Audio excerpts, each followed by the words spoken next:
नमस्कार दोस्तों, स्वागत है आपका अपना ही यूट्यूब चैनल टुडे एग्जाम पर।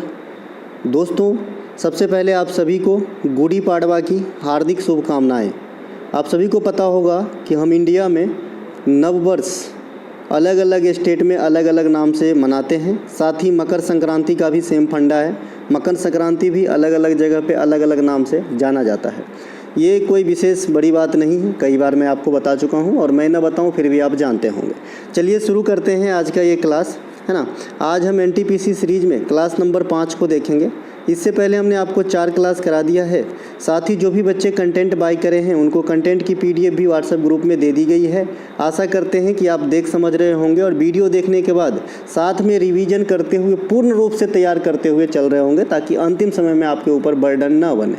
चलिए शुरू करते हैं। हमारा कोई सा भी कंटेंट चाहिए, चाहे आप ई बुक चाहिए, चाहे आपको पीडीएफ चाहिए, जो भी अवेलेबल है ना। एसएससी के लिए अवेलेबल है, रेलवे के लिए अवेलेबल है, दिल्ली पुलिस डीपी के लिए, बिहार एसएससी पुलिस दरोगा के लिए आप लोग कंटेंट ले सकते हैं। अर्थ से फर्श तक के लिए, यानी एमटीएस का एग्जाम देना है एसएससी की सबसे छोटू तो भी ले सकते हैं। सीजीएल मेंस देना है तो भी जो है हमारे पास आपके लिए रखी है कंटेंट और हम पढ़ाते हैं। चलिए शुरू करते हैं आज के क्लास। तो कंटेंट कैसे बाय करेंगे, आपको इस मोबाइल नंबर पे व्हाट्सअप मैसेज के थ्रू जो है कंटेंट बाय करना होता है, या डिस्क्रिप्शन में लिंक है, लिंक क्लिक करेंगे, व्हाट्सअप पे जाएंगे, वहाँ से बात करके कंटेंट को बाय कर लेंगे।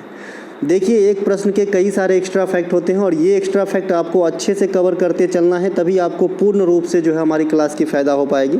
जिन भाई बंधु को इंटरटेनमेंट के साथ पढ़ाई चाहिए या फिर बोरियत लगती है हमारी क्लास, जा सकते हैं आप, निसंकोच जा सकते हैं आप। चलिए, और जिनको पढ़ना है वो शुरू से अंत तक पढ़िएगा।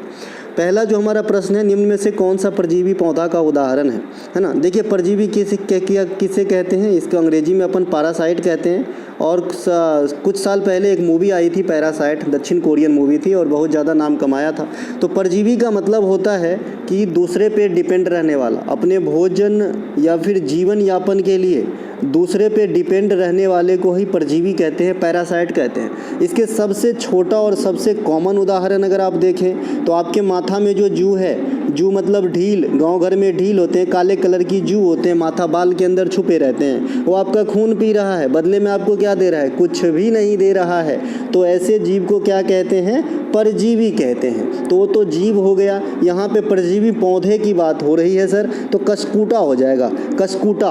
और भी पौधे होते हैं जो परजीवी होते हैं, जैसे आपका नुट्सिया होते हैं, अमरवेल होते हैं, जिसका आप यहाँ पे चित्र देख पा रहे हैं। सभी बच्चे ने अमरवेल देखा होगा, गांव घर में आम के पेड़ पे हो जाते हैं, बांस के बसबिट्टी में हो जाते हैं, कसकूटा हो जाते हैं। रेफ्लेसिया, ये बहुत बड़ा पुष्प होता है रेफ्लेसिया, बिस्कम होते हैं, फ्लोरिवंडा होते हैं। ये सभी के सभी जो है परजीवी के उदाहरण हैं, तो इन्हें भी ध्यान रखेंगे, ठीक है। इसके अलावा इस फॉर्मेट के आपको कितने प्रश्न आपके एग्जाम में आते हैं, मैं सभी बात यहाँ पे करूँगा।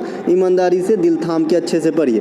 परजीवी पौधा जो अपने भरण पोषण के लिए दूसरे पौधों पर आश्रित होते हैं, ऐसे पौधों में क्या होती है, क्लोरोफिल नहीं पाई जाती है। अगर पेड़ पौधों में क्लोरोफिल नहीं पाई जाई तो समझ लीजिए कि उसके पास पैसा नहीं है जीवन यापन करने के लिए। देहाती में समझने के लिए, अगर आपके पास बिल्कुल भी पैसा नहीं है ना, और आप स्वाभिमानी हो तो जीना मुश्किल हो जाएगा। एक तो होता है कि तुरंत हाथ कर दिए तो मिल जाती है कहीं ना कहीं से खाना पीना। अगर आप बहुत ज़्यादा स्वाभिमानी हो और पैसा बिल्कुल 1 रुपया भी नहीं है, कोई आश्रय नहीं है, तो फिर जीना मुश्किल होती है। उसी प्रकार से जो भी परजीवी पौधे होते हैं उनके पास क्लोरोफिल नहीं होती है, लेकिन उनको जीना है। तो जीना है तो दूसरे के पेड़ पौधे पे जो है अपनी मतलब घर बना लेते हैं, बस जाते हैं और वहीं अपनी जीवन यापन करते हैं, ठीक है मेरे भाई। लेकिन दूसरे पौधों को इस रिलेशन में कुछ भी प्राप्त नहीं होता है सिवाय दुख के, ठीक है। तो परजीवी ऐसा पौधा होता है जिनमें क्लोरोफिल नहीं होता है, अपनी जीवन यापन करने के लिए पोषक तत्व प्राप्त करते हैं। कहाँ से, दूसरे पौधों से। और जिस पौधा पे वो पोषक तत्व प्राप्त करता है, यानी मेजबान पौधों को बदले में कुछ भी नहीं पहुँचता सिवाय हानि के। तो ऐसा ध्यान रखेंगे, क्योंकि प्रकृति में बहुत सारे ऐसे रिलेशन हैं कि भाई दोनों को लाभ पहुँचता है। जिसका सबसे बड़ा उदाहरण है, एक तरफ आप भैंस को देख लीजिए और एक तरफ आप बगुला को देख लीजिए। ये आपने गाँव घर में देखा होगा कि भैंस के पीठ पर बगुला मजा ले रहे होते हैं। वो क्या होता है भैया कि भैंस के शरीर में जो जू होते हैं, जो ढील होते हैं, जो परजीवी होते हैं, उनको ये बोगला खाते हैं। तो बोगला को क्या मिलता है, खाना मिल जाता है, और भैंस को क्या मिल जाता है, आराम मिल जाता है। तो इनमें दोनों को लाभ होता है। और जिस रिलेशन में दोनों को लाभ हो उसे क्या कहते हैं, सहोपकारिता। क्या कहते हैं भाई, सहोपकारिता कहते हैं, सहोपकारिता कहते हैं। ठीक है,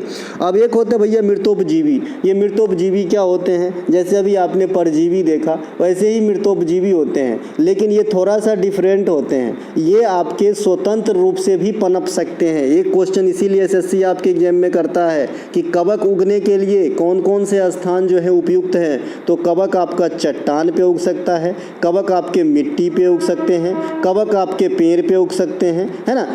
कवक जो है पेड़ पर भी उग सकते हैं, चट्टान मिट्टी इत्यादि पर भी उग सकते हैं। ठीक है, तो कवक भाई कई जगह, गोबर के छत्ता पर आपने देखा होगा गोबर पे उगता हुआ कवक को, तो कई जगह उग सकते हैं। और ये कवक सबसे सरल मृतोपजीवी का उदाहरण है, इसीलिए कवक को ही बताया गया यहाँ पे, है ना। मृतोपजीवी मतलब दूसरे के सड़े गले अवशेष से खुद का भोजन प्राप्त करना, ये कवक का काम है। और मैंने बताया था कि कवक में भी जो है आपका क्लोरोफिल नहीं पाया जाता है, अर्थात इसमें भी फोटोसिंथेसिस की घटना नहीं होती है। ठीक है मेरे भाई, इसके अलावा स्वपोषी, ये है भैया पेड़ पौधे की ओरिजिनल जाति जिसे हम जनरली जानते हैं। स्वपोषी पेड़ पौधा खुद का खाना बना लेते हैं। जब बचपन में हम 5-4 क्लास में पढ़ते होंगे तो पेड़ पौधा में सिर्फ स्वपोषी ही पढ़ाया जाता है। बाद में जैसे जैसे हम क्लास आगे बढ़ते हैं, ज़िंदगी जटिल होता जाता है, वैसे ही पढ़ाई भी, है ना।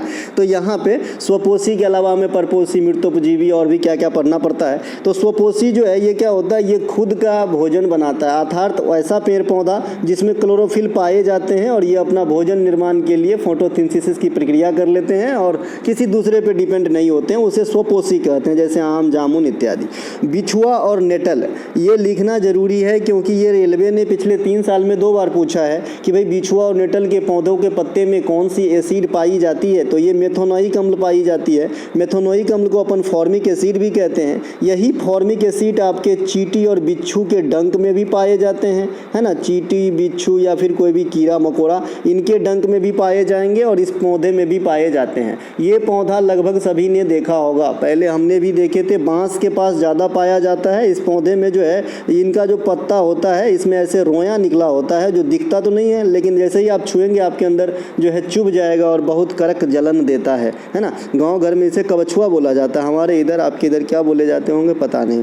चलिए, कीटों को पकड़ने वाले पौधों का कुछ उदाहरण, अभी आपने देखा परजीवी पौधे का उदाहरण। अब हम ऐसा पौधे के बारे में सोचेंगे जो कीट को पकड़ता है और ये बीबी या रेलवे को बहुत पसंद है ना। देखिए, कीट को पकड़ने वाले जो पौधे हैं इसमें कई सारे पौधे हैं, जिसमें सबसे ज़्यादा आपका नेफेंथेसिस पूछा जाता है और पीचर प्लांट पूछा जाता है। ये दोनों ज़्यादातर केस में आपके ऑप्शन में होते हैं। पीचर प्लांट के पौधा कीट खाता है, इस लैंग्वेज में भी लिखा होता है। ठीक है, तो कीट को पकड़ने वाले पौधों को अपन, है ना, कुछ उदाहरण से यहाँ समझेंगे। Nepenthes, pitcher plant, Venus fly trap और कोबरा लिली, ये सभी के सभी पौधों जो है कीट को पकड़ने वाला है, पौधा होता है। अब ये कीट को पकड़ते क्यों हैं, शिकारी है क्या? नहीं, वो भी अपना जीवन यापन करने के लिए ही पकड़ता है, उनको शौक नहीं है। तो क्यों भाई, ऐसा क्या ज़रूरत पड़ गया? तो ये सब जितने भी पौधे होते हैं ये वैसे जगह पे उगते हैं जहाँ पे नाइट्रोजन की अभाव होती है मिट्टियों में, और नाइट्रोजन की जो अभाव होती है, अभाव है लेकिन ज़रूरत तो पूरा करना है, तो उस नाइट्रोजन की भरपाई करने के लिए इसके पत्ते में एक ऐसी व्यवस्था बनी होती है कि एक प्रकार का एट्रैक्टिव लिक्विड या कोई रासायनिक चीज़ जैसे जो है स्रावित होती रहती है, जो कीट पतंग को अट्रैक्ट करता है और उसमें चिपक के मर जाता है। और जब वो सड़ जाता है तो उनसे नाइट्रोजनी चीज़ का अवशोषण करके ये अपनी जीवन यापन करते हैं। कौन भैया? ये कीट पकड़ने वाले जितने भी पौधा है। सब चीज़ को कहानी के जैसा समझेंगे, ज़्यादा दिन तक याद रहेगा, लेकिन नाम आपको जो है याद रखना ही होगा।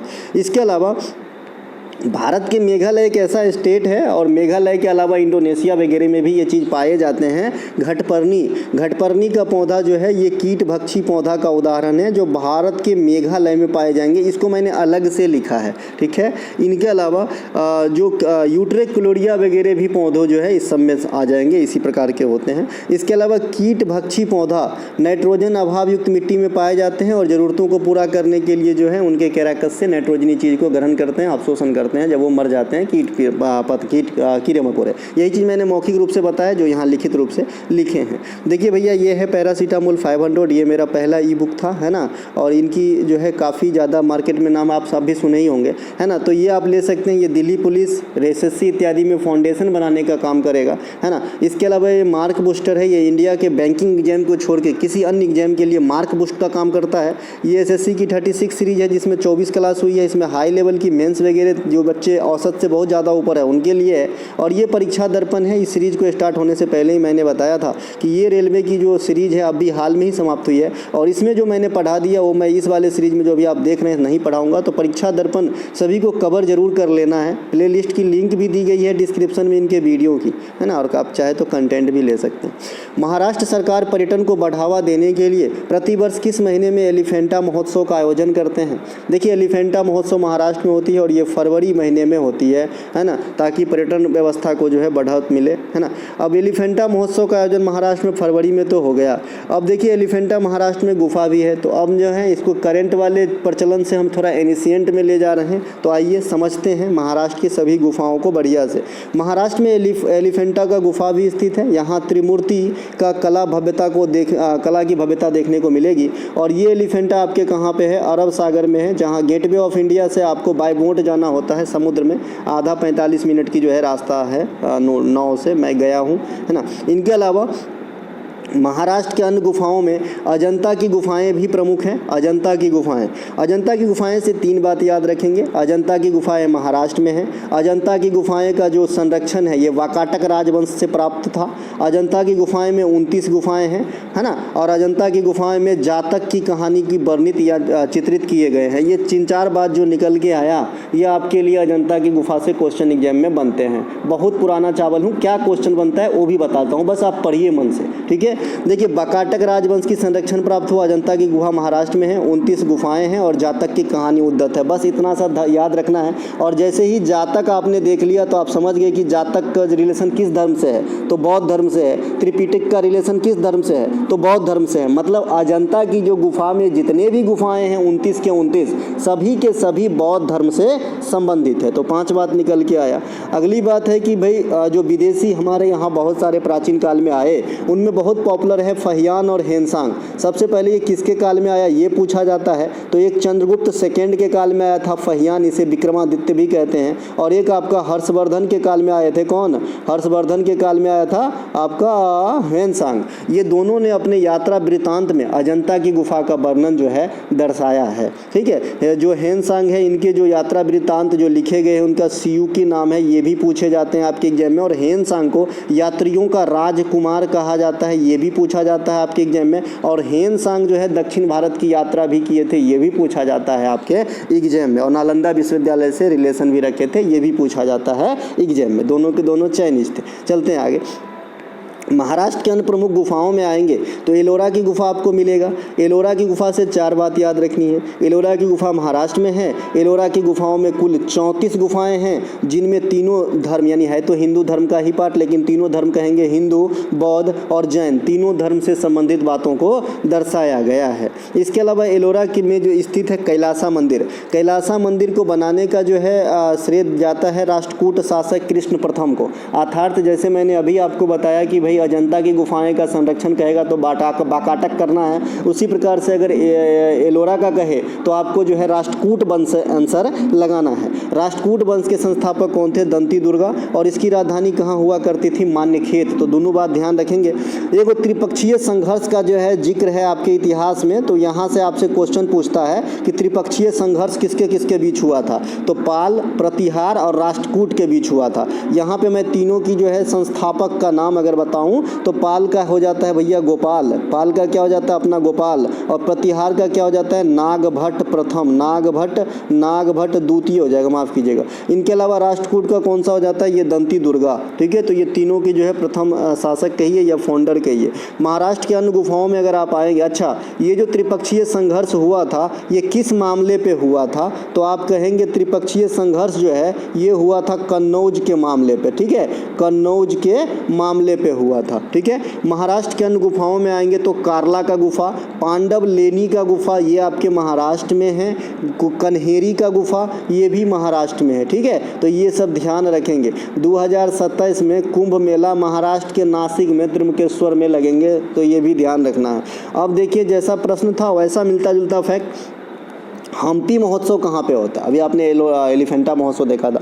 हम्पी महोत्सव नाम से स्पष्ट है, हम्पी कर्नाटक के अंदर है, तो कर्नाटक के अंदर होता है। इसे विजय महोत्सव भी कहा जाता है। VVI MTS 2022 में ये पॉइंट बता रखा था और अगले ही दिन एग्जाम में आया था सर, अगले ही दिन। उसी प्रकार से पोतांदू का पोंगल का शाब्दिक अर्थ खिचड़ी या उबालना से होता है, अगले ही दिन एग्जाम में आया था। तो सुनो, कंप्यूटर के अंदर मिलेगा। विजय महोत्सव यह कर्नाटक में प्रतिवर्ष नवंबर महीने में मनाया जाता है, ये चीज़ इंपॉर्टेंट रहेगा। और 3 दिनों तक चलती है ना, 3 दिनों तक चलती है आपका विजय महोत्सव। एक इसी प्रकार के महोत्सव है माजुली महोत्सव, ये आपके असम के माजुली आइलैंड पे होते हैं। और माजुली आइलैंड ब्रह्मपुत्र नदी के अंदर स्थित है। और माजुली आइलैंड ये दुनिया की सबसे बड़ी नदी आइलैंड है, तो इन्हें भी ध्यान रखेंगे। इससे बड़ा रिवर आइलैंड पूरे दुनिया में अभी तक डिटेक्ट नहीं हुआ है, होने को हो सकता है, डिटेक्ट नहीं हुआ है तो मेरे लिए नहीं है। ठीक है, इनके अलावा ब्रह्मपुत्र नदी को असम का शोक भी कहा जाता है। ब्रह्मपुत्र नदी को क्या कहा जाता है? असम का शोक कहा जाता है। ब्रह्मपुत्र नदी कहाँ से निकल रही थी जनाब? तो ये निकल रही थी चेमा ड्यूंग ग्लेशियर से। और ये चेमा ड्यूंग ग्लेशियर कहाँ पे था? तिब्बत के अंदर था सर। और तिब्बत के अंदर इसे क्या कहा जाता था सर? सांगपो कहा जाता था। इंडिया में एंट्री कहाँ मारते थे? अरुणाचल प्रदेश में, वहाँ पर क्या कहा जाता था? दिहांग कहा जाता था। इनके सहायक नदी काफ़ी पूछे जाते हैं, सुबनसिरी है ना, मानस, तीस्ता, लोहित, बराक, ये सब जो है इनके सहायक नदियों में आ जाते हैं। अब हम चलते हैं आगे। देखिए, जो माजुली महोत्सव है ये भी 3 दिनों तक चलती है और ये असम में मनाई जाती है। मरु या रेगिस्तान महोत्सव ये आपके राजस्थान के जैसलमेर में जो है चलती है। नेक्स्ट है development of women and children in rural areas, ये ड्वाकरा की शुरुआत कब हुई थी? तो ये भाई 1982 में हुआ है। इस प्रश्न के माध्यम से जो भी रूरल एरिया में जो भी स्कीम आए प्राचीन काल में, रेलवे को रूरल एरिया की स्कीम काफ़ी पसंद है। ठीक है, तो आपके लिए रखा हूँ। तो भैया ये 1982 में आया। ग्रामीण महिलाओं और बच्चों के उत्थान के लिए ड्वाकरा योजना साल 1982 में स्टार्ट किया गया था। इसका फुल फॉर्म पूछेगा तो आप ऐसे भी लगा सकते हैं, development of women and children in rural areas. ठीक है, इनके अलावा एक ट्राइसेम है, ये ट्राइसेम ट्रेनिंग वाला स्कीम है, training of rural youth for self employment, मतलब तो रोजगार, खुद की रोजगार प्राप्त करने के लिए ट्रेनिंग वाला एक स्कीम था ट्राइसेम, यह था 1979 के अंदर। ठीक है, ये देखेंगे। और आधुनिक ट्रेनिंग वाला स्कीम कौन सा चल रहा है? कौशल विकास योजना, जो कौशल विकास और उद्यमिता मंत्रालय के अंतर्गत स्टार्ट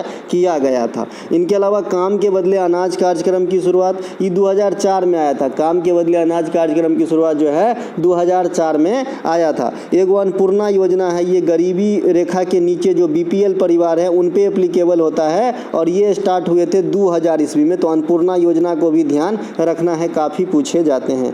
अब देखिए, नरेगा में 3 ईस्वी आपको याद रखना है ना, नरेगा में जो है 3 ईस्वी याद रखना है। नरेगा एक्ट कब आया? तो 2005 में। कभी कभी एग्जामिनर अपने साथ खेल जाता है, नरेगा एक्ट, बच्चा नरेगा देखा 2006 टिक करके घर आ जाते हैं, 2.5 नंबर अपने दे आते हैं झोली में उनके। ठीक है, तो नरेगा एक्ट आया था 2005 में, नरेगा बना था 2006 में, और मनरेगा बन गया था 2009 में। यही नरेगा जो है बदल के मनरेगा बन गया था, महात्मा गांधी साहब का नाम जुड़ गए थे 2009 में। और नरेगा या फिर मनरेगा कितने दिन का रोजगार देते हैं? 100 दिन का रोजगार देते हैं। राष्ट्रीय ग्रामीण रोजगार कार्यक्रम जिसे अपन नरेप कहते हैं, और एगो होता है राष्ट्रीय भूमिहीन रोजगार गारंटी कार्यक्रम जिसे रलेजीप कहते हैं। ठीक है, ये दोनों को मर्ज करके 1989 में जवाहर रोजगार योजना लाया गया था। ये जवाहर रोजगार योजना और जर्नुम ये काफ़ी पूछे जाते हैं वर्तमान समय तक भी एग्जाम के अंदर। तो जवाहर रोजगार योजना किन 2 योजनाओं का सम्मिश्रण है? तो आप कह देंगे नरेप और RLEJP, है ना,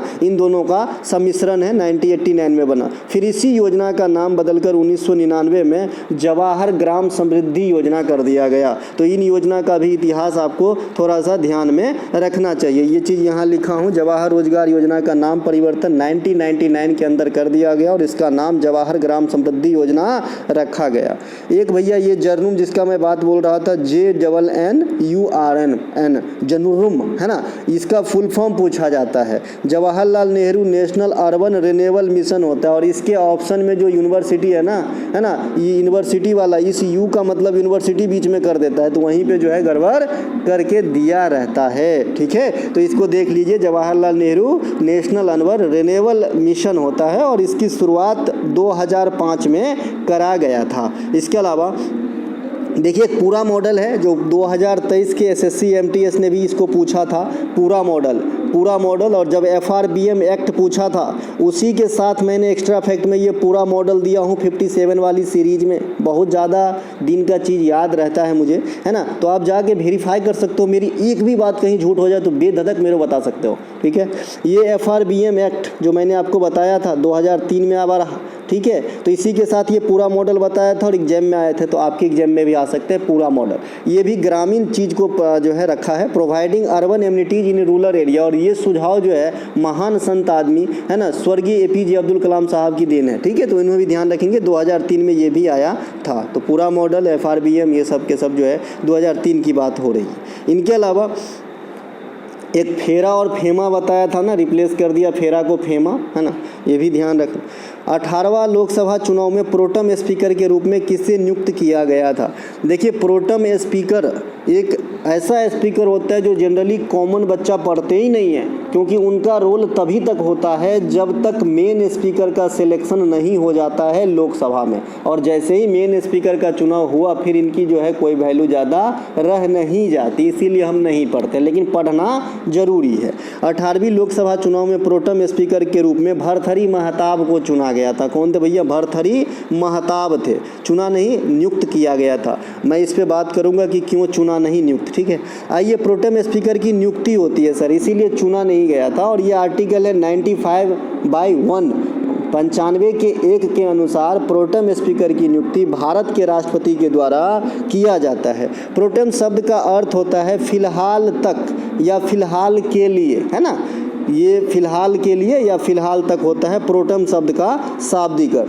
प्रोटेम स्पीकर का जो काम है लोकसभा चुनाव के बाद लोकसभा के प्रथम बैठक जो होती है उनकी अध्यक्षता करना तथा नवनिर्वाचित सदस्यों को जो है शपथ दिलाना। एक सेकेंड, कहाँ थे हम? हाँ, इसके अलावा लोकसभा जो है, अब लोकसभा के बारे में थोड़ा सा जानेंगे, इसके ओरिजिन वगैरह। लोकसभा भारतीय संसद के निम्न सदन है, आप सभी जानते हैं, अपर सदन राज्यसभा को कहा जाता है। लोकसभा की प्रथम चुनाव या प्रथम आम चुनाव भी इंडिया में कहेगा तो आपका आंसर 1951-52 मारना है। अगर इन दोनों में से एक ही ईस्वी है तो 1951 आंसर करना है। इसके अलावा लोकसभा की प्रथम कार्यवाही 13 मई 1952 को स्टार्ट हुआ था।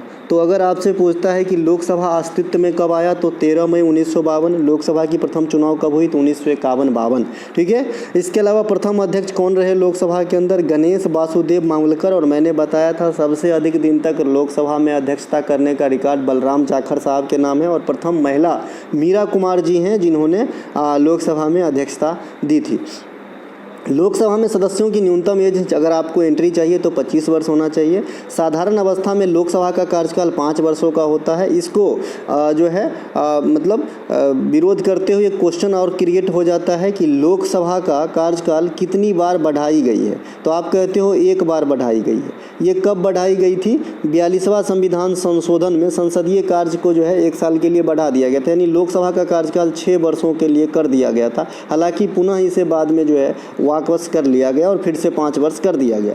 लोकसभा में कार्यवाही शुरू करने हेतु जो कोरम है जिसे गणपूर्ति कहते हैं ना, तो जो है कुल सदस्य का 10वां हिस्सा जरूर चाहिए, 1/10 जरूर चाहिए। ये तो हो गया भैया लोकसभा के बारे में। वर्तमान लोकसभा का अध्यक्ष कौन है? ओम बिरला साहब हैं। ओम बिरला के सामने विपक्ष की ओर से के सुरेश जो है 18वीं लोकसभा के बाद जो है अध्यक्ष पद के लिए कैंडिडेट थे। तो ये VVI पॉइंट एक इधर से टर्निंग पॉइंट आपके लिए एग्जाम में हो सकता है ना। इनके अलावा लोकसभा के अध्यक्ष तथा उपाध्यक्ष के पदों का पहली बार चर्चा जो है, अब ये जो पद है ये कहाँ से आया है, तो जो लोकसभा में स्पीकर हैं या उपाध्यक्ष हैं, सबसे पहले तो ये बता दूँ स्पीकर अलग होते हैं, उपाध्यक्ष अलग होते हैं लोकसभा में, और प्रोटेम स्पीकर अलग होते हैं। ये 3 आदमी है और 3 पोस्ट है, ठीक है। बहुत सारे बच्चे 2 ही पोस्ट समझते हैं कि उपाध्यक्ष को ही प्रोटेम समझ लेते हैं, ऐसा नहीं है।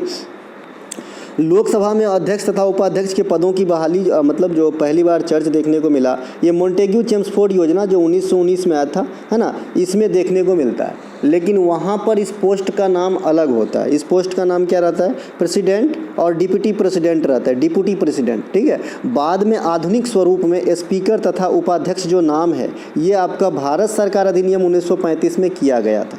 तो कहानी समझ में आया। पहले इसकी चर्च जो है मोंटेग्यू चेम्सफोर्ड योजना में हम इंट्रोड्यूस हुए। 1921 में इस प्रकार की पद आई जिसमें आपका प्रेसिडेंट और डिप्टी प्रेसिडेंट आए। इनके नाम बदल के वर्तमान स्वरूप का पद अध्यक्ष और उपाध्यक्ष ये आया भारत सरकार अधिनियम 1935 से, ठीक है मेरे भाई। इनके अलावा लोकसभा अध्यक्ष और उपाध्यक्ष की नियुक्ति नहीं होती है। लोकसभा के जो अध्यक्ष हैं या उपाध्यक्ष हैं इनकी नियुक्ति नहीं होती है। तो फिर क्या होती है, कहाँ से आते हैं? तो इसका भाई सिलेक्शन होता है, चुनाव होता है। और ये सिलेक्शन कौन करते हैं? आर्टिकल 93 के अनुसार लोकसभा के सदस्य ही इनकी सिलेक्शन करते हैं। और किस प्रकार से? तो साधारण बहुमत से। कैसे करते भैया? साधारण मत या बहुमत से जो है इनकी सिलेक्शन होती है, अध्यक्ष हो चाहे उपाध्यक्ष हो। और एक ही सदन यानी जिसके अध्यक्ष बनने वाले हैं उसी से खाली लोकसभा के लोग भाग लेते हैं। लोकसभा के अध्यक्ष की वेतन जो है ये आपके संचित निधि पर भारित है, इन्हें ध्यान रखेंगे। एक बात सोचिएगा कि भाई स्पीकर जो है विपक्ष के नेता बन सकते हैं क्या? सोचिएगा।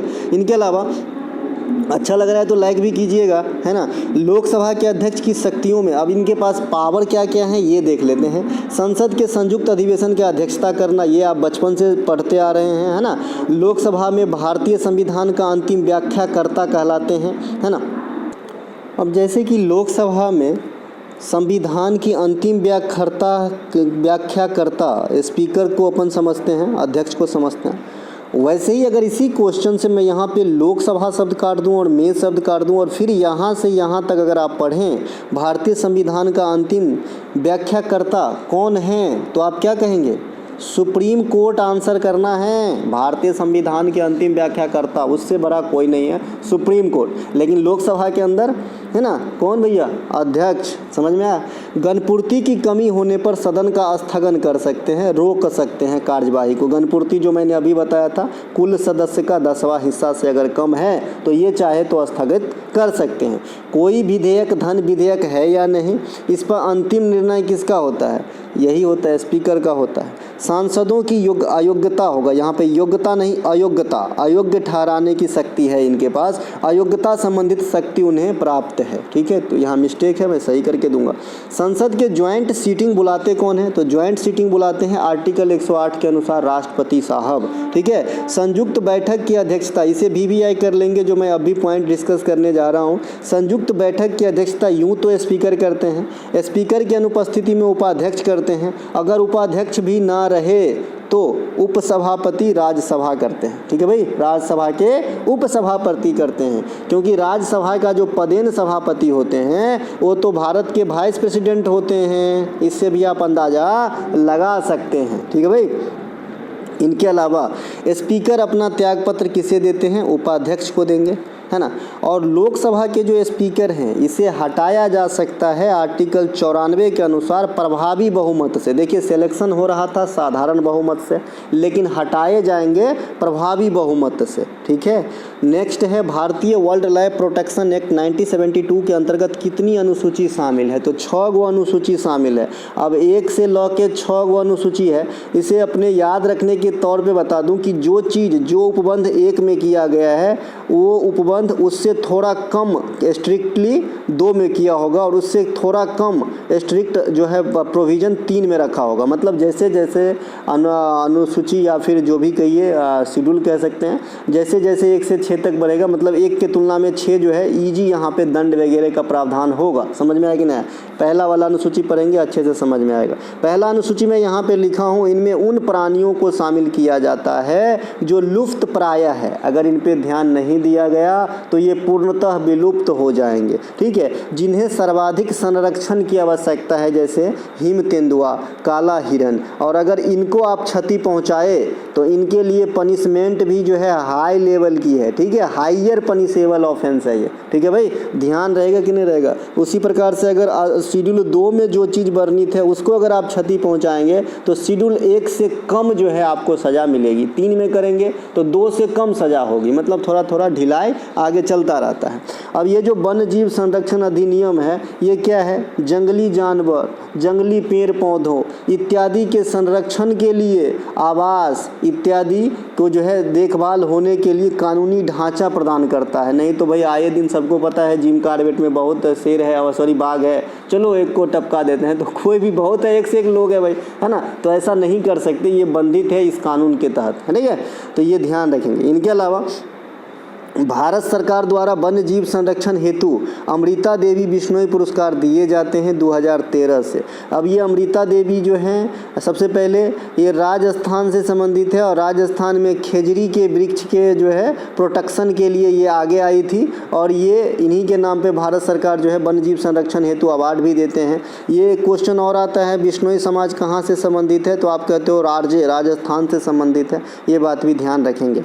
देखिए जो अमृता देवी बिश्नोई के द्वारा आंदोलन चलाया गया राजस्थान में, इसकी एग्जैक्ट डेट कहीं भी मेंशन नहीं है, जहां है अलग अलग है। ठीक है, लेकिन एक बात ध्यान रखेंगे, इसे इंडिया का पहला चिपको आंदोलन कहा जाता है। जैसे कि आज़ादी के बाद चिपको आंदोलन काफ़ी पॉपुलर है पर्यावरण संरक्षण के लिए, इसकी व्याख्या हम अगले पॉइंट में करते हैं। चिपको आंदोलन जो उत्तराखंड के गढ़वाल रीजन के चमोली डिस्ट्रिक्ट में हुआ था, इनके नेता थे सुंदरलाल बहुगुणा और चंडी प्रसाद भट्ट। अगर महिला में अगर आपसे कहे तो कहेंगे गौरा देवी, है ना। गौरा देवी भी जुड़ी रही थी आपके चिपको आंदोलन से महिलाओं में, तो ये तीनों के तीनों जुड़ी थी, इस आंदोलन से जुड़े थे। 1973 में ये हुआ था और ये पेड़ को प्रोटेक्ट किया था। इनके अलावा एक अप्पिको आंदोलन है, ये चिपको आंदोलन का छोटा भाई है अप्पिको आंदोलन, लेकिन सेम राहो क्रम पे चले थे। ये भी पेड़ से लिपट गए लोग, लेकिन ये जगह डिफरेंट है, कर्नाटक में हुआ था और इनके जो कर्ता धर्ता थे इनका नाम था पांडुरंग हेगड़े। एक क्वेश्चन आपसे पूछता हूँ, आरएसएस के फाउंडर कौन है? आरएसएस के जो है फाउंड करने का श्रेय किसे दिया जाता है? अगर इस नाम को देखें पांडुरंग हेगड़े तो इनसे ही मिलता जुलता नाम है, अगर आपको याद आ पाए तो। इसे लिंकिंग प्रोसेस कहते हैं और तुरंत मिलियन ऑफ सेकेंड में दिमाग क्लिक होना कहते हैं। अगर आप सीख लिए लिंकिंग प्रोसेस तो बहुत सारे चीज़ का रिवीजन आप बहुत कम समय में कर लेंगे, आपके माइंड में सब घूमता रहता है। ठीक है, इनके अलावा ये भी पेड़ से संरक्षण है, तो ये एक चिपको आंदोलन के जैसा ही है, लोकेशन डिफरेंट है, कर्नाटक में था। The protection of children of sexual offence, POCSO एक आए दिन सुनते रहते हैं। ये यौन अपराध से बच्चों का संरक्षण अधिनियम है, 2012 में इसे पास किया गया था। अगला है जलवायु परिवर्तन सूचकांक 2025 में भारत की रैंक क्या है, तो 2025 में रैंक 10वां दिया गया है। सबसे पहले ये जारी कौन करता है, तो जर्मन वॉच के द्वारा जलवायु परिवर्तन सूचकांक जो है जारी किया जाता है।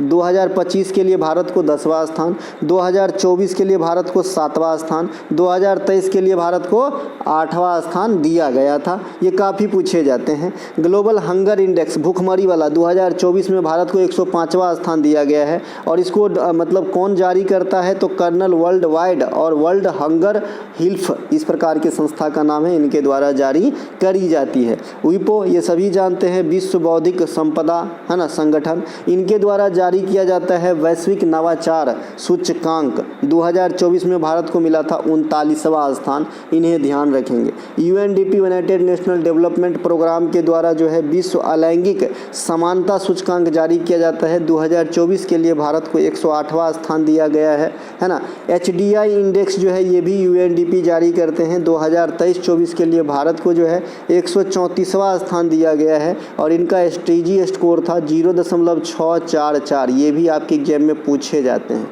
ठीक है, इसी के आधार पे HDI डिसाइड किया जाता है। भारत में प्रथम स्वतंत्रता संग्राम के बाद अंग्रेजों ने दिल्ली के सत्ता पर फिर से कब काबिज हुआ? कहने का मतलब है कि जब 1857 का सिपाही विद्रोह हुआ और बहुत सारे जगह से जो है हम अंग्रेजों के खिलाफ हम लड़े और एक कुशल नेतृत्व एकजुट होकर नहीं लड़ना हमारे हारने का मुख्य कारण रहा, तो उसके बाद जो अंग्रेज अपना फिर से जूम किया ऑफिस, तो पार्टिकुलर डेट डेट कौन सा है? तो ये है भैया 2 सितंबर 1857। ठीक है, अब हम यहाँ से थोड़ा इसी प्रकार के क्वेश्चन की बात करेंगे। एग्जैक्ट डेट के साथ कुछ क्वेश्चन आंसर आपसे एग्जामिनर डिमांड करता है, इस भी भले पता रहे लेकिन डेट नहीं पता रहेगा तो नहीं बना पाओगे। तो आइए बताते हैं। सबसे पहले 1857 का विद्रोह, जिसे भारतीय स्वतंत्रता का प्रथम संग्राम कहा जाता है, इसकी शुरुआत 10 मई 1857 मेरठ से हुआ था। और इसकी कारण क्या था? चर्बी वाला कारतूस। क्या था भाई? चर्बी वाला कारतूस। कारतूस एक पिक्चर भी है संजय दत्त का मेरे ख्याल में। अंग्रेज गवर्नर कौन थे? कैनिंग। और यही कैनिंग बा जो है आगे चल के वायसराय बना। इसको जो है थोड़ा सा मतलब गुलाब जामुन खिला दिया गया और बोला तुम्हारे पोस्ट का नाम आज से वायसराय रहेगा। ठीक है, इनके अलावा बंगाल विभाजन 16 अक्टूबर 1905 को हुआ था। उस समय जो है बंगाल विभाजन कराने वाले कौन थे? कर्जन थे, कर्जन। इनके अलावा Kakori train action, Kakori train action के नेता थे राम प्रसाद बिस्मिल साहब। और भी बहुत सारे नेता थे, है ना, लेकिन इनका भी नाम आता है। ठीक है, ये हुए थे एग्जैक्ट 9 अगस्त 1925 को, काकोरी रेल स्टेशन का नाम। चटगार शस्त्रागार, ये बांग्लादेश में है, चटगांव वर्तमान में। तो वहाँ पे इनके नेतृत्व करता थे सूर्य सेन, है ना। और ये एग्जैक्ट हुआ था 18 अप्रैल 1930 ईस्वी को। भारत छोड़ो आंदोलन कब हुआ था? महात्मा गांधी के नेतृत्व में 8 अगस्त 1942 को। क्यों हुआ था ये भी पूछा जाता है। तो आप कहेंगे क्रिप्स मिशन के विफलता के कारण, है ना। क्रिप्स मिशन में जो वादा किया गया या फिर जो चीज़ का प्रावधान किया गया उस पर खरे नहीं उतरे, तो इसके विफलता के कारण जो है गांधी जी ने डू और डाई का नारा देते हुए भारत छोड़ो आंदोलन जो है चलाए थे। कब? जो है आपका कौन सी अगस्त भैया? 8 अगस्त 42 को बम्बई के ग्वालियर टैंक से। जी, ग्वालियर टैंक से। और सहयोग आंदोलन की शुरुआत गांधी जी ने 1 अगस्त 1920 ईस्वी को किए थे। ये बात भी आपको ध्यान रखना है। इनके अलावा चौरा चोरी हत्याकांड, ये भी इम्पोर्टेंट है, 4 फरवरी 1922 को हुई थी। और पहले स्थगित किए, बाद में असहयोग आंदोलन को पूर्ण रूप से खात्मा करने में इसी घटना का योगदान है, जो 12 फरवरी 1922 को असहयोग आंदोलन को बंद कर दिया गया। दिल्ली असेंबली में भगत सिंह साहब ने बम फेंके थे 8 अप्रैल 1929 को। भगत सिंह साहब के साथ उस समय कौन विद्यमान मौजूद थे, ये भी आपसे पूछे जाते हैं। तो बटुकेश्वर दत्त, है ना, बटुकेश्वर दत्त जो हैं उस समय भगत सिंह साहब के साथ ही थे जब असेंबली में बम फेंका गया था। यहाँ पे लिखा भी गया है ना। भगत सिंह को फांसी की सज़ा जो है 23 मार्च 1931 को दिया गया था। जालियांवाला बाग हत्याकांड 13 अप्रैल 1919 ईस्वी को हुए थे अमृतसर के जालियांवाला बाग में। और इनके मुख्य आरोपी रहे थे जनरल ओ डायर, जिन्हें गोली कौन मारे थे? ऊधम सिंह। कहाँ पे जाके? लंदन में जाके। ठीक है, तो ये बात भी आपको जो है ध्यान रखना है। ठीक है, इनके अलावा संविधान सभा की प्रथम बैठक कब होती है? 9 दिसंबर 1946 को होती है। और 9 दिसंबर 1946 को प्रथम बैठक में जो आपका ये बने थे अध्यक्ष, हालांकि टेम्पोररी थे, है ना, तो ये सच्चिदानंद सिन्हा साहब थे, इन्हें भी ध्यान रखेंगे। फिर 11 दिसंबर 1946 को संविधान सभा की परमानेंट अध्यक्ष चुने जाते हैं राजेंद्र प्रसाद के रूप में। सविनय अवज्ञा आंदोलन, या जिसे डांडी मार्च भी कहा जाता है, जो 12 मार्च 1930 ईस्वी को अहमदाबाद के साबरमती आश्रम से गांधी जी के द्वारा स्टार्ट किया गया था। और गांधी इरविन समझौता में इसे बंद करने का जो है प्रावधान रखे गए थे। भारतीय इतिहास के 3 दिल्ली दरबार, ये भी पूछे जाते हैं। 1877 में हुआ था पहली बार, दूसरी बार 1903 में, और तीसरी बार, है ना, 1911 में दिल्ली दरबार का आगमन किया गया था। और उसी 1911 दिल्ली दरबार के समय जो है राजधानी का स्थानांतरण की बात जो है कही गई थी। ठीक है, ये बात ध्यान रखेंगे। इनके अलावा किस भारतीय महान खिलाड़ी की आत्मकथा का नाम द गोल है? द गोल जो है इसका आंसर है मेजर ध्यानचंद। मेजर ध्यानचंद की जो किताब है उनका नाम है द गोल। मेजर ध्यानचंद, जिसे हॉकी का जादूगर भी कहा जाता है, इन्हीं के जन्मदिन 29 अगस्त को राष्ट्रीय खेल दिवस के रूप में इंडिया में मनाते हैं। विश्व खेल दिवस कहेगा तो 6 अप्रैल आंसर लगाना है। ठीक है, वर्ष 2024 के लिए मेजर ध्यानचंद खेल रत्न अवार्ड जिन्हें दिया गया, ये आपके जेहन में रखना है। एनटीपीसी एक क्वेश्चन इससे फिक्स रखेगा, ये लिख लो किसी चाणक्य की डायरी में। ठीक है, तो भैया ये जो है डी गुकेश हैं, उभरता हुआ सितारा, हरमनप्रीत सिंह हॉकी में, मनु भाकर ओलंपियन, एक ओलंपिक में 2 पदक जीतने वाली महिला रिकॉर्ड की, प्रवीण कुमार पैरा ओलंपिक से हैं, है ना। तो ये जो है पैरा एथलेटिक्स से, माफ़ कीजिएगा। तो इन चारों को जो है मेजर ध्यानचंद खेल रत्न अवार्ड 2024 दिया गया है। मेजर ध्यानचंद खेल रत्न अवार्ड को पहले राजीव गांधी खेल रत्न अवार्ड के नाम से जाना जाता था। इनका नाम परिवर्तन 2021 में हुआ था। द ग्रेटेस्ट मोहम्मद अली के द्वारा लिखी गई पुस्तक है। द सिक्स मशीन नामक पुस्तक क्रिस गेल साहब लिखे हैं। क्रिस गेल को क्या कहा जाता है? यूनिवर्स बॉस कहा जाता है। और आईपीएल मैच में किसी पार्टिकुलर स्कोरर में सबसे बड़े जो है क्रिस गेल ही हैं, 175 रन बनाए हैं। इनके अलावा the race of my life, ये मिल्खा सिंह साहब जो हमारे बीच नहीं है, उनकी ऑटोबायोग्राफी का नाम है। ये हमारे जो है आपका जो टॉपिक वाइज सेक्शन है, जो किसी भी खरीद पे आपको दिया जाता है, इनकी में देख लेंगे। खिलाड़ी का एक जगह रहेगा, हीरो हीरोइन का एक जगह रहेगा, अंतर्राष्ट्रीय किताब नेता लोगों का, तो ऐसे सजा के आपको जो है टॉपिक वाइज भी दिए जाते हैं और निःशुल्क होते हैं, कोई भी खरीद पे ले सकते हैं आप। Playing it my way, Sachin Tendulkar, 281 and beyond, V S. Laxman, ace against odds, Sania Mirza, a century is not enough, Sourav Ganguly, the test of my life, Yuvraj Singh, the race of my life, Milkha Singh, a shot at history, Abhinav Bindra, no spin, Shane Warne, faster than lightning, Usain Bolt, the greatest, Muhammad Ali, open, Andre Agassi, straight from the heart, Kapil Dev, Sunny days, Sunil Gavaskar, unbreakable, Mary Kom, playing to win, Saina Nehwal, है ना, mind master, Vishwanath Anand, believe, Suresh Raina. तो इस प्रकार से आप topic wise में जाके देख सकते हैं। हिमालय की सबसे नवीनतम श्रेणी को क्या कहा जाता है? तो हिमालय की जो सबसे नवीनतम श्रेणी है, इसे शिवालिक कहा जाता है। इसे सबसे जो है सॉदर्न मोस्ट, है ना, दक्षिणी श्रेणी भी कह सकते हैं। हिमालय की सबसे नवीन पर्वत श्रेणी को शिवालिक श्रेणी कहा जाता है, जिसे बाहरी हिमालय, उप हिमालय भी कहते हैं। यह हिमालय का सबसे दक्षिणतम भाग है ना। इनके अलावा हिमालय की उत्पत्ति कैसे हुई है? तो इंडियन और यूरेशियन प्लेट जब आपस में टकराए तो वहाँ पे जो टेथीज सागर था, उनसे जो उभार उत्पन्न हुआ वही हिमालय है। ठीक है, हिमालय की जगह पे पहले क्या था? टेथीज सागर था। इनके अलावा हिमालय को नदियों के आधार पे 4 भागों में बांटा गया है और विस्तारिता के आधार पे भी 4 भागों में बांटा गया है। नदियों के आधार पे बात करेंगे, कश्मीर या पंजाब हिमालय, या फिर इसे हिमाचल हिमालय भी कहते हैं, कुछ भी कह लीजिए, तीनों सेम ही है ना। तो जो सिंधु नदी से सतलज नदी के बीच होती है, कुमायूं हिमालय उत्तराखंड वाला रीजन पड़ेगा, ये आपका काली नदी से सतलज से काली तक है। फिर आपका अगला नेपाल हिमालय आएगा, जो काली से तीस्ता नदी तक आएगा, और अगला आपका जो है तीस्ता से देहांग नदी तक असम हिमालय आएगा। तो ये 4 प्रकार के हैं, पंजाब हिमालय, कुमायूं हिमालय, नेपाल हिमालय, असम हिमालय। इन चारों हिमालय में सबसे अधिक लंबी श्रृंखला किस हिमालय के अंतर्गत आती है? तो आप कहेंगे नेपाल हिमालय सबसे लंबी है, जो लगभग 800 किलोमीटर की लंबाई तय करती है।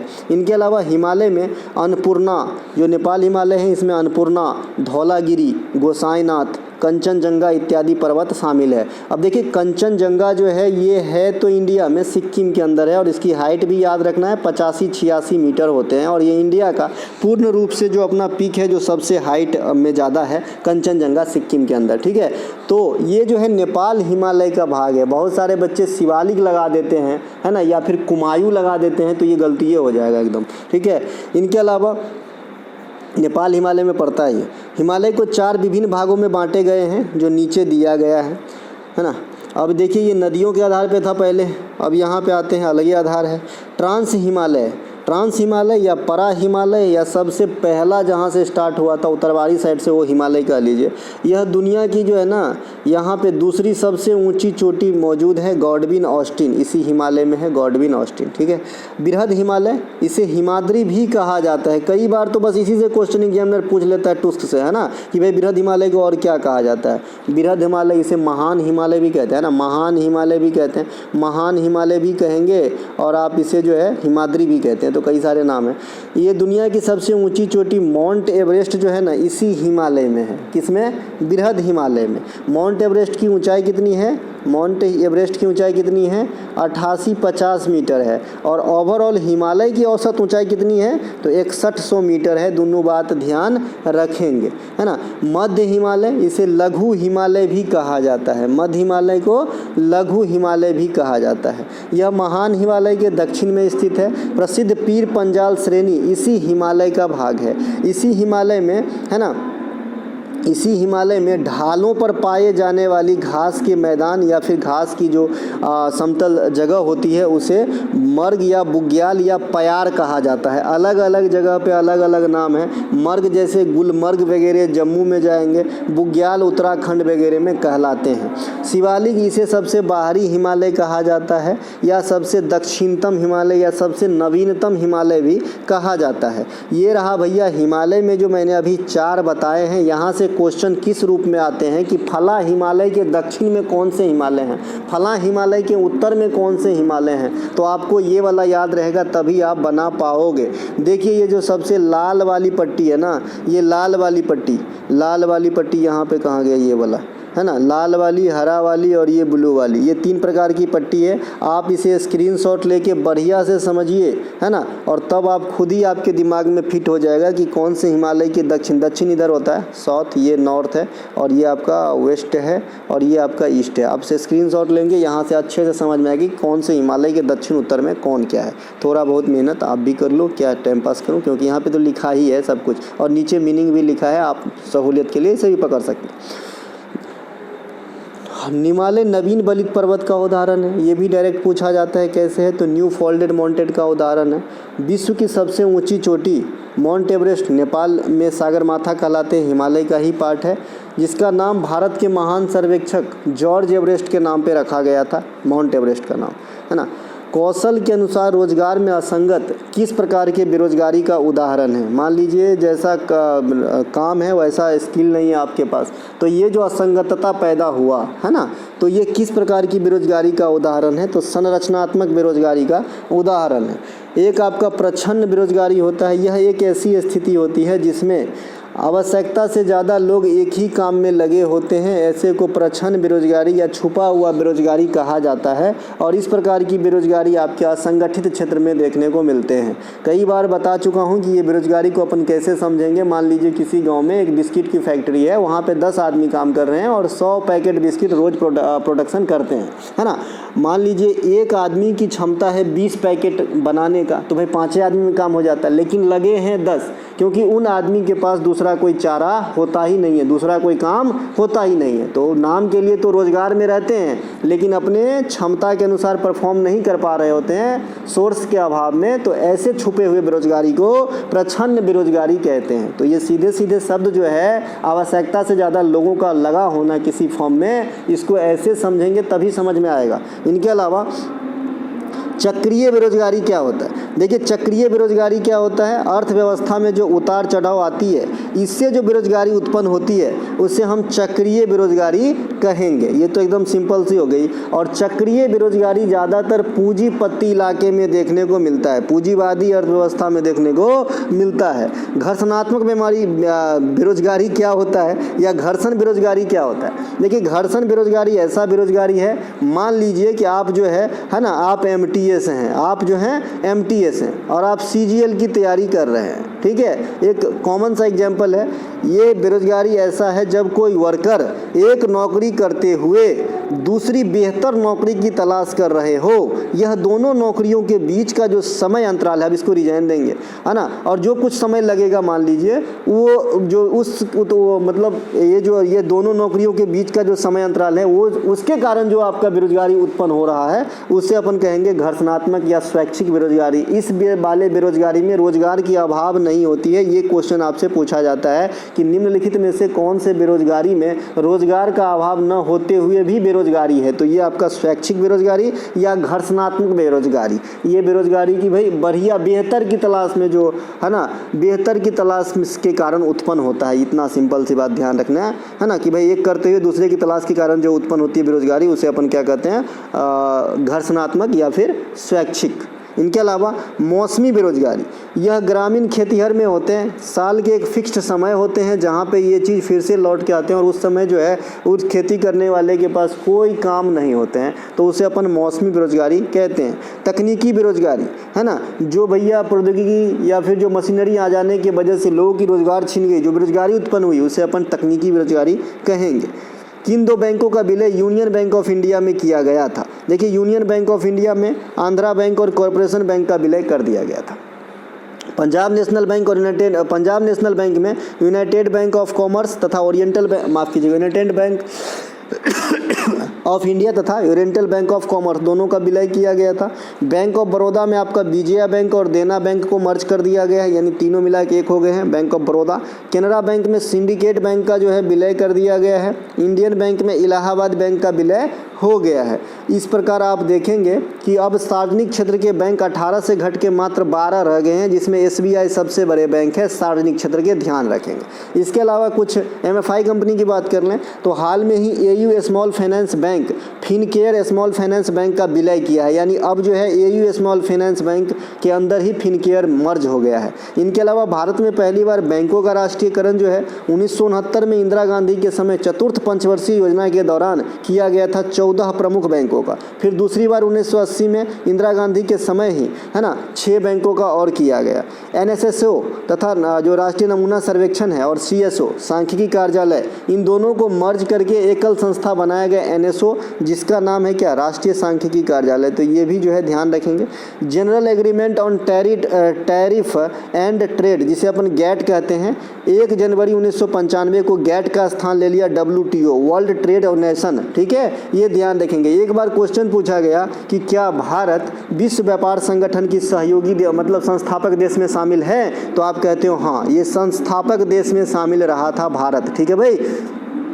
वर्तमान समय तक सार्वजनिक क्षेत्र की सबसे विस्तृत बैंक कौन सी है? मैंने कहा अभी SBI, state bank of India. Private bank में सबसे विस्तार कौन है? अभी HDFC। पहले एक ज़माना था कि ICICI हुआ करता था। भारत में सार्वजनिक क्षेत्र के बैंक कितने हैं? 12 शेष बचे हुए हैं। बाद में कि RBI के बारे में अच्छे से पढ़ा दिया हूँ। चुंगली लोक नृत्य किस राज्य से संबंधित है? चुंगली, तो ये असम से संबंधित है। असम के अन्य नृत्य में आएंगे तो झुमरा, झुमुरा। देखिए झुमरा, घुमरा, घूमर, ये काफ़ी कन्फ्यूज करते हैं। ये झुमरा है तो ये आपका असम है। एक आपका घुमुरा होता है, घुमुरा, है ना, ये आपका उड़ीसा होता है। एक आपका घूमर होता है, ये आपका कहाँ पे होता है? राजस्थान होता है। और एक आपका झूमर होता है, झूमर, झूमर, झूमर आपका झारखंड, बिहार हो सकता है, बिहार या झारखंड हो सकता है। तो ये काफ़ी ज़्यादा वेरिएशन है यहाँ पे।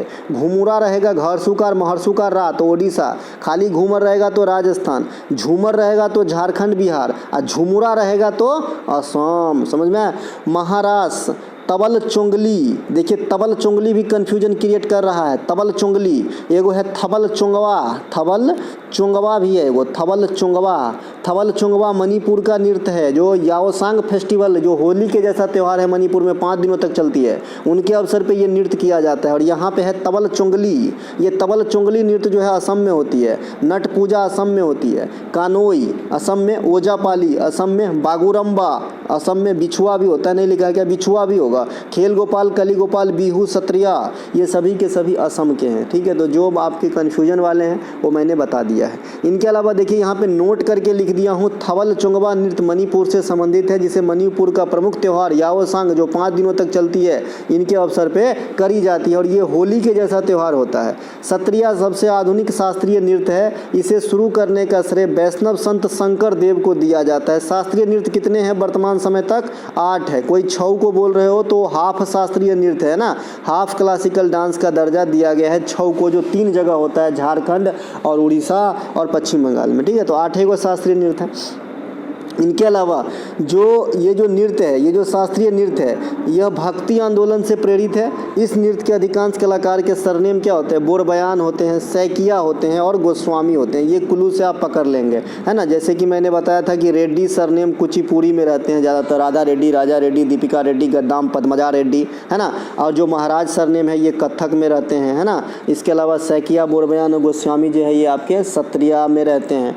महापात्रा जो है वो ओडिसी में रहते हैं, है ना। सिंह सरनेम जो है ये मणिपुरी नृत्य में ज़्यादातर आपको देखने को मिलेगा। अमली सिंह, आतम सिंह, नल कुमार सिंह, गोपाल सिंह, सोनरिक सिंह, है ना, गुरु विपिन सिंह, इस प्रकार से, है ना भैया। इसके अलावा झावेरी बहन भी आपको देखने को मिलेगा मणिपुरी में। ठीक है, असम में सबसे प्रचलित नृत्य और त्यौहार बिहू है, जो साल में 3 बार होता है ना। एगो बोहाग बिहू होता है, एगो आइयो होगा बिहू, आज भी होगा एक बिहू, है ना। एगो बोहाग बिहू होता है, इसे रंगोली बिहू या असमिया नववर्ष, ये बिहू अभी असम में मनाए जाएंगे। अभी इसका समय चल रहा है, जो अप्रैल के मध्य में, है ना। यह अप्रैल के मध्य में मनाया जाता है। अच्छा, अभी समय चल रहा है, अभी आया नहीं है, अभी मनाए जाएंगे। इनके अलावा माघ बिहू, ये आपका जो है जनवरी के मध्य में मकर संक्रांति के समय मनाया जाता है माघ बिहू। सिंपल बात, माघ बिहू को भोगाली बिहू भी कहते हैं। और एक कटी बिहू होता है जो अक्टूबर में महीना मनाया जाता है, इसे कंगाली बिहू भी कहा जाता है, कंगाली बिहू। तो 3 गो बिहू हो गया। असम में मनाए जाने वाला अभी आपने नृत्य देखा था और बिहू के बारे में जाना। अब असम में आइए त्यौहार कौन कौन से जो है पॉपुलर हैं। तो अली ए लिंगाग ये असम में मनाया जाता है। अम्बुबाची मेला कामाख्या मंदिर के परिसर में मनाया जाता है, कामाख्या देवी पीठ में, तो इन्हें भी ध्यान रखेंगे। माजुली फेस्टिवल, इसकी चर्च हमने पहले प्रश्नों के साथ कर लिया था। बैसागु, मीदे मीफी, इसके बारे में बता दूं, मीदे मीफी जो होता है वो पूर्वजों के लिए जो मर गए हैं ना उनको याद करने के लिए मनाया जाता है मेरे ख्याल में। इनके अलावा पश्चिम बंगाल के कुछ लोक नृत्य है, जैसे ब्रिटा के तो मछुआरा समुदाय मनाते हैं पश्चिम बंगाल में ज़्यादातर, वैसे सभी मनाते हैं। और ये चेचक जो रोग होता है, चेचक या फिर कोई अन्य रोग जो होता है उनसे बचत के लिए, इनके बच्चे को न हो इस कामना से यह त्यौहार मनाया जाता है। बॉल, माफ़ कीजिएगा, डांस है ना। बॉल नृत्य, गंभीरा नृत्य, टूसू पर्व है, ये टूसू नृत्य या टूसू पर्व है, ये भी होता है आपके पश्चिम बंगाल में। छऊ नृत्य मैंने अभी कहा 3 जगह होगा, पश्चिम बंगाल में भी होगा, उड़ीसा में भी होगा, झारखंड में भी होगा, यानी झारखंड में सरायकेला, पश्चिम बंगाल में पुरुलिया और आपका उड़ीसा में मयूरभंज। संथाल नृत्य, झूमर नृत्य, झूमुर, भवैया नृत्य, रनवासे नृत्य, ये सब के सब जो है पश्चिम बंगाल में होंगे। ठीक है। इसके अलावा शेषाचलम बायोस्फीयर रिजर्व किस राज्य में स्थित है? तो ये आंध्र प्रदेश में है। अपने यहाँ बायोस्फीयर रिजर्व कितने हैं? 18। सबसे पहला कौन है? नीलगिरी, है ना, 1986 में दर्जा दिया गया था। वर्तमान समय तक भारत में कितने रामसर साइट है? 89, है ना, जिसमें सबसे बड़ी रामसर साइट कौन है? सुंदरबन डेल्टा। सबसे छोटी रामसर साइट हिमाचल प्रदेश का रेणुका वेटलैंड है, इन्हें भी ध्यान रखेंगे। ये है भैया हमारे 18 जो है आपके क्या जैव जो आपका ये है बायोस्फीयर रिजर्व, यहाँ पे देख सकते हैं। कच्छ कारण ये गुजरात में है, नीलगिरी तमिलनाडु में है, सुंदर शेषाचलम हिल्स आंध्र प्रदेश में है, गल्फ ऑफ मन्नार तमिलनाडु में है, सिमलीपाल नेशनल पार्क उड़ीसा में है, सुंदरबन डेल्टा पश्चिम बंगाल में है, डिब्रू सेखोवा असम में है ना। इसके अलावा यहाँ पे पन्ना मध्य प्रदेश में है, पचमढ़ी मध्य प्रदेश में है, नंदा देवी उत्तराखंड में है। ये सब आप जो है, अचानक मार ये छत्तीसगढ़ में हो जाएंगे, कंचनजंगा ये सिक्किम में हो जाएंगे, मानस ये असम में हो जाएंगे। तो इस प्रकार से आप जो है स्क्रीनशॉट भी ले सकते हैं। ये 18 है। भारत की पहली इलेक्ट्रिक ट्रेन किन 2 स्थानों के बीच चलाई गई थी? तो देखिए भारत की पहली electric train Victoria terminus Mumbai से कुर्ला हार्बर के बीच चली गई थी। इस क्वेश्चन को VVI करेंगे और इस क्वेश्चन का रूप कुछ इस प्रकार से एग्जामिनर दे सकता है कि हाल में ही भारतीय ट्रेन के किस फॉर्मेट ने अपनी 100वीं वर्षगांठ मनाई है। ठीक है, इस फॉर्मेट में भी जो है आपसे क्वेश्चन पूछा जा सकता है। तो 3 फरवरी 2025 को जो है इन्होंने अपना 100वां वर्षगांठ मनाए हैं, तो इन्हें भी ध्यान रखेंगे। ठीक है भैया, तो ये जो है 3 फरवरी 1925 को चलाई गई थी और ये विक्टोरिया टर्मिनस से मुंबई कुर्ला हार्बर के बीच चलाया गया था। विक्टोरिया टर्मिनस देखिए जिसे आजकल हम CSMT कहते हैं, छत्रपति शिवाजी महाराज टर्मिनस, है ना, इसे ही विक्टोरिया टर्मिनस कहा जाता है। और इंडिया में अगर आप किसी भी रेलवे ट्रैक के किनारे जा रहे हैं और यहाँ पे जो खंभा लगे होते हैं जिसमें OHE का तार लगा होता है ना, ऐसे लटके रहते हैं तार यहाँ से, तो इस पर जो आपके किलोमीटर लिखे होते हैं कि 931/15, 932/13, तो ये किलोमीटर डिसाइड जो है ये CSMT से ही होता है। ये बात भी ध्यान रखना है। ठीक है, एक बार तो क्वेश्चन पूछा गया कि भाई अप ट्रेन और डाउन ट्रेन कैसे जो है डिसाइड करते हैं, तो आप कहोगे कि जो ट्रेन, मान लीजिए ये हेड क्वार्टर है, मुंबई BT को ही पूरे इंडिया का हेड क्वार्टर माना जाता है अप डाउन के लिहाज से, ध्यान रखिएगा। ठीक है, तो जो ट्रेन BT के तरफ आ रहा है यानी मुंबई BT की तरफ बढ़ रहा है वो ट्रेन आपका अप ट्रेन होगा। क्या होगा भाई? अप ट्रेन होगा। और जो हेड क्वार्टर से दूर जा रही है वो ट्रेन डाउन ट्रेन कहलाएगी। समझ में आया क्या नहीं आया? आज के बाद किसी से मत पूछना। चलिए, तो जो पहला ट्रेन है जनरल ट्रेन जो बिना इलेक्ट्रिक का चला था, है ना, तो 16 अप्रैल 1853 को बोरी बंदर से ठाणे के बीच, यह भी महाराष्ट्र में ही जगह है बोरी बंदर, और ठाणा तो सभी जानते हैं महाराष्ट्र का डिस्ट्रिक्ट है ना, तो इनके बीच चला था और ये 35 किलोमीटर की दूरी तय करा रहा। उस समय अंग्रेज गवर्नर कौन थे? डलहौजी। कोंकण रेलवे की स्थापना कहेगा तो 1990 और शुरुआत कहेगा तो 1998 और पहला ट्रेन का प्रचालन कहेगा तो 26 जनवरी 1998 जो है कोंकण रेलवे की शुरुआत हो गई थी। और ये 3 स्टेट में काम करते हैं, हैं? महाराष्ट्र, गोवा और कर्नाटक। कोंकण रेलवे की हेडक्वार्टर कहेंगे CVD बेलापुर होते हैं। भारत में सबसे पहले वंदे भारत का संचालन 15 फरवरी 2019 को दिल्ली से बनारस के बीच में हुआ था। तो ये बात भी आपको ध्यान रखना है। अब अगर इसी चीज़ को मैं उलट दी तो भी गलत हो जाएगा। ऑप्शन कभी कभी बहुत क्लोज होते हैं, बनारस टू दिल्ली कहेंगे तो गलती ये हो जाएगा। भारत में पहली ट्रेन का संचालन कोलकाता मेट्रो के अंतर्गत है ना। भारत में पहले मेट्रो ट्रेन का संचालन जो है कोलकाता मेट्रो पहले आया। तो उन्होंने कब चलाया पहला ट्रेन? 24 अक्टूबर 1984 को चलाया था। इसके अलावा भारत का पहला व्यावसायिक नागरिक उड्डयन का संचालन किन दो स्टेशनों के बीच और कब हुआ था? तो जो भाई पहला व्यापारिक नागरिक उड्डयन भरा गया ये इलाहाबाद जंक्शन से नैनी जंक्शन के तक जो है हवाई सेवा चालू की गई। 18 फरवरी 1911 का वह दिन था जो 6 मील की दूरी तय करी थी। अब देखिए ब्रॉड गेज हो गया, मीटर गेज हो गया और नैनो गेज हो गया। यहाँ से भी क्वेश्चन आते हैं और फ्री के नंबर देके जाते हैं। इसमें क्वेश्चन पूछता है कि दो पटरियों की बीच की दूरी ब्रॉड गेज में कितनी होती है, दो पटरियों की बीच की दूरी मीटर गेज में कितनी होती है और दो पटरियों के बीच की दूरी जो है आपके नैरो गेज में कितनी होती है। थोड़ा मैं कम करके दिखा दिया हूँ। तो ब्रॉड गेज जो है ये 1676 mm यानी वो 1.676 मीटर होती है और इस पर जो है हैवी ट्रेन चलाने के लिए उपयुक्त है। और इसमें रेल का वजन जनरली 60 kg होता है। 60 kg कहने का मतलब है 1 मीटर का टुकड़ा का वजन 60 kg होते हैं। रेल दो क्वालिटी के वर्तमान में चलते हैं, पहले और चलते होंगे। चूंकि मैं इस संस्था से जुड़ा हुआ हूँ तो मैं भी जानता हूँ, एक 52 kg का होता है और एक 60 kg का होता है। तो जहाँ पे छोटी लाइन की गाड़ियाँ चलती है वहाँ पे जो है 52 kg की जो है रेल का इस्तेमाल करे गए हैं और जहाँ बड़ी लाइन की लाइन चली गई या फिर इलेक्ट्रिफिकेशन हो गया, गाड़ियाँ तेज़ चलेगी, वहाँ पे सभी जगह 60 kg की रेल का इस्तेमाल किया जाता है। तो ये 52 kg वाला जो है मीटर गेज वगैरह में इस्तेमाल होता है। बहरहाल मैं यहाँ पे आ जाता हूँ। जो नैरो गेज है इसका होता है 762 मीटर, ब्रॉड गेज का 1676 माफ़ कीजिएगा मिलीमीटर और 1000 mm होता है आपका मीटर गेज का। सीधा 1 मीटर कह सकते हैं। फाइड विश्व शतरंज चैंपियनशिप 2024 का आयोजन किस देश में हुआ था? तो ये सिंगापुर में हुआ था। फाइड 2024 के फाइनल मैच सिंगापुर में हुआ जहां विजेता भारत के डी गुकेश किसे हरा के? चीन के डिंग लिरेन को हरा के, जो 2023 के विजेता रहे थे। डी गुकेश वर्तमान समय में सबसे कम 18 वर्ष में विश्व चैंपियन है शतरंज में। पहले यह रिकॉर्ड गैरी कास्पारोव के नाम थे जो रूस के थे, ठीक है, जो 22 साल की उम्र में बने थे। वर्तमान समय तक विश्व में सबसे कम उम्र के ग्रैंड मास्टर अभिमन्यु मिश्रा है। डी गुकेश वर्तमान समय में दुनिया की तीसरी सबसे कम उम्र के ग्रैंड मास्टर हैं, ठीक है, और चैंपियनशिप जीतने वाले सबसे कम उम्र के हैं। अंतर्राष्ट्रीय स्तर पर शतरंज की जो शासी निकाय है इसका नाम है फाइड।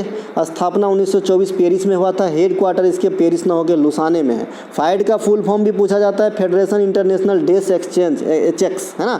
इसके अलावा भारत के लिए प्रथम ग्रैंड मास्टर कौन है? विश्वनाथ आनंद साहब हैं, है ना। भारत के लिए प्रथम शतरंज चैंपियनशिप जीतने वाले भी विश्वनाथ आनंद साहब है। इसका मतलब क्या हुआ कि डी गुकेश जो है विश्व शतरंज चैंपियनशिप जीतने वाले सेकेंड भारतीय हैं आफ्टर विश्वनाथ आनंद साहब। भारत के प्रथम महिला grandmaster S Vijaya Lakshmi ji हैं, इन्हें भी ध्यान रखेंगे। वर्तमान समय तक 85 ग्रैंड मास्टर बन चुके हैं इंडिया से। 50वां का नाम है पी श्याम निखिल, तमिलनाडु से बिलोंग करते हैं। 84वें ग्रैंड मास्टर वैशाली रमेश बाबू जो आर प्राज्ञनंदा के बहन हैं और एकमात्र भाई बहन की जोड़ी जो ग्रैंड मास्टर हैं तो आर प्राज्ञनंदा और वैशाली रमेश बाबू। वैसे ही एक क्वेश्चन क्रिएट होता है सुप्रीम कोर्ट में एकमात्र पिता पुत्र की जोड़ी जिन्होंने सीजीआई के तौर पे काम किए तो डीवाई चंद्रचूड़ साहब और उनके पिताजी। इनके अलावा परमाणु त्रिज्या को किस में मापते हैं? नैनोमीटर में मापा जाता है परमाणु त्रिज्या को। परमाणु त्रिज्या बराबर नैनोमीटर में मापा जाता है और परमाणु त्रिज्या को एंगस्ट्रॉम में भी मापा जाता है। तो 1 एंगस्ट्रॉम का मान होता है 10 के पावर 9 मीटर, अर्थात 1 नैनोमीटर बराबर 1 एंगस्ट्रॉम। इसकी रिलेशन भी याद रखें, कभी कभी यहाँ से भी क्वेश्चन पूछे जाते हैं। इनके अलावा 1 फर्मी बराबर 10 के पावर -15 मीटर बराबर 1 फेम्टोमीटर। तो चाहे 1 फर्मी कहिए, चाहे 1 फेम्टोमीटर कहिए, चाहे 10 के पावर -15 मीटर कहिए, तीनों के तीनों बात बराबर होगा। लंबाई की इकाई जो 10 के पावर -6 मीटर के बराबर होती है उसे 1 मैक्रोमीटर कहा जाता है। कई बार ये क्वेश्चन पूछे जाते हैं। परमाणु के सबसे बाह्यतम कक्षा में संयोजी इलेक्ट्रॉन रहते हैं और बाह्यतम कक्षा को छोड़ के जो इलेक्ट्रॉन होते हैं इलेक्ट्रॉनिक विन्यास लिखने में वो क्या होते हैं? कोर इलेक्ट्रॉन होते हैं। क्या होते हैं? कोर इलेक्ट्रॉन, ठीक है। और यही संयोजी इलेक्ट्रॉन जो है आपके रिएक्शन में भाग लेते हैं। किसी भी परमाणु के कक्षा में अधिकतम इलेक्ट्रॉन्स की संख्या कितने होंगे? तो उस कक्षा के वर्गों की दुगुनी होगी। अगर पहले कक्षा की बात करें तो पहले का वर्ग 1 का वर्ग 1 ही होगा, 2 से गुना करेंगे 2 होगा। दूसरे की बात करेंगे तो 2 का वर्ग 4 होगा, 2 से गुना करेंगे 8 होगा।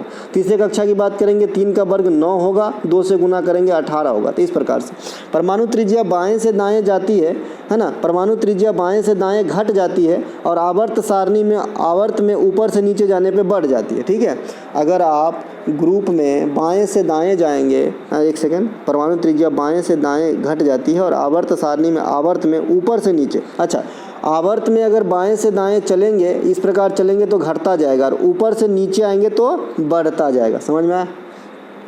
इनके अलावा सबसे पहले आवर्त किसे कहते हैं, वर्ग किसे कहते हैं? ये जो लेटा हुआ घर होता है ना, ये है आवर्त, और ये जो खड़ा हुआ घर होता है ये है वर्ग। वर्ग होते हैं 18, आवर्त होते हैं 7। ठीक है, किसी परमाणु के जो नाभिक होते हैं वहाँ पे प्रोटॉन और न्यूट्रॉन स्टोर होते हैं और इलेक्ट्रॉन चक्कर लगाते हैं। न्यूट्रॉन की खोज चैडविक ने किया था, इस पर कोई आवेश नहीं होते। एक खगोलीय एकक का मात्रक कितना होता है? 1.496 गुने 10 के पावर -11 मीटर के बराबर होता है। एक बार बिहार के CDPO को एग्जाम होता है, वहाँ पे क्वेश्चन पूछा गया था कि खगोलीय दूरी किन दो जो है मतलब ब्रह्मांडीय पिंड के बीच की दूरी है, तो आप कहेंगे पृथ्वी और सूर्य के बीच की दूरी होती है खगोलीय दूरी, है ना।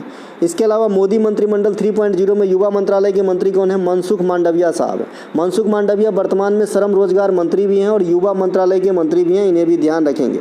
ज्योतिरादित्य सिंधिया ये संचार मंत्री भी हैं, साथ साथ पूर्वोत्तर भारत के जो क्षेत्रीय विकास के लिए मंत्री डिप्यूट किए गए हैं ये भी ज्योतिरादित्य सिंधिया ही हैं। अमित शाह साहब केंद्रीय गृह मंत्री भी हैं, सहकारिता मंत्री भी हैं। इनके अलावा किरण रिजिजू ये संसदीय कार्य मंत्री के साथ साथ अल्पसंख्यक कार्य मंत्री भी हैं। सूक्ष्म एवं लघु उद्योग मंत्री जीतन राम मांझी हैं, जो बिहार के CM भी रह चुके हैं बहुत कम दिनों के लिए। महिला एवं बाल विकास मंत्री श्रीमती अन्नपूर्णा देवी हैं। अश्विनी वैष्णव साहब रेल मंत्री तो ये हैं, साथ ही इलेक्ट्रॉनिक सूचना और प्रौद्योगिकी मंत्रालय के मंत्री भी हैं। तो ये थे आज के अंतिम प्रश्न। अच्छा लगे तो लाइक करें, अपने दोस्तों को शेयर करें, है ना। हमारा कोई सा भी कंटेंट चाहे डिस्क्रिप्शन में लिंक है, आप लोग जो है क्लिक करके व्हाट्सएप मैसेज थ्रू कंटेंट को बाय कर सकते हैं। जय हिंद दोस्तों, मिलेंगे हम अगले वीडियो में। जय हिंद।